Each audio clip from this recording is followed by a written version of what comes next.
In the beginning, there was Final Fantasy XIV, and it was not good. For most gamers, the story would have ended there, but Square Enix insisted that it couldn't let the franchise's name be so marred by such a disaster. Final Fantasy XIV: A Realm Reborn is the resulting do-over, and it's a huge success. Beautiful, fun, and only a bit uneven in the late game, this dramatic reinvention easily establishes itself as one of the most sincere and effective apologies in gaming history.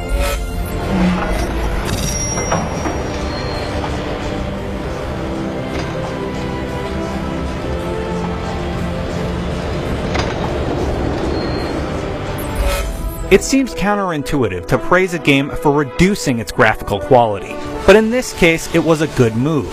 A Realm Reborn's toned-down approach lets it run smoothly on both mid-range PCs and PlayStation 3 while retaining much of the beauty. The main storyline is full of twists and struggles that give some meaning to the surrounding eye candy, even if, at best, it's a little more than another tale of good struggling to overcome evil. A Realm Reborn makes smart use of cinematics along the way, although Square Enix only took the time to add voices to a handful of them. Most of the time you have to read the story, but it's well written enough that it's not just click-through material.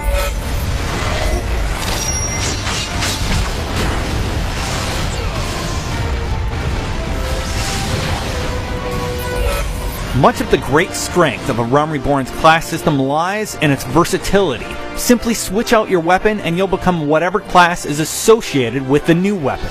All classes also advance into specialized classes called jobs, which requires leveling a dominant class to 30 and a secondary class to 15.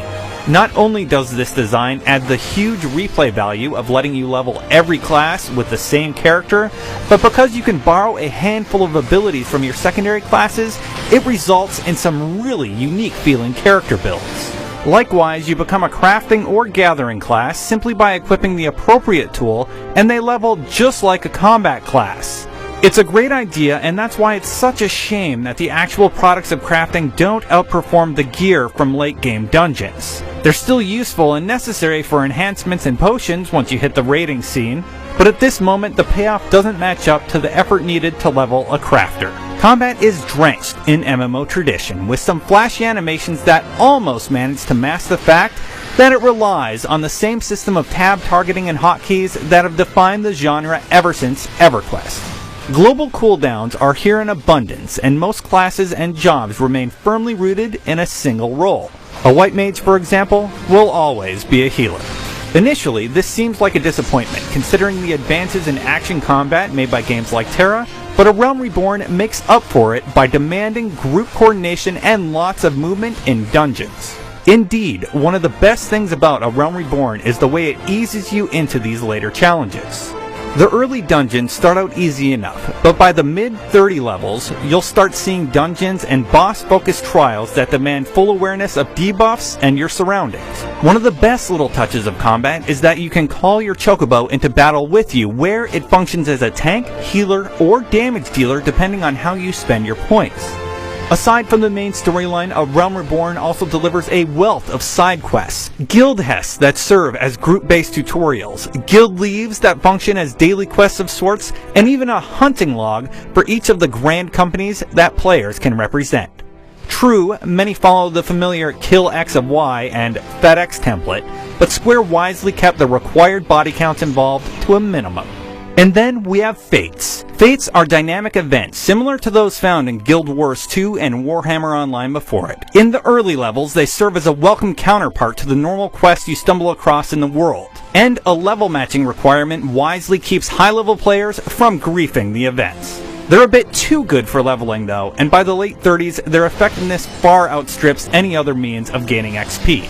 Until Square Enix reduces their effectiveness or increases the rewards for running dungeons, the latter might get a little lonely in the late game.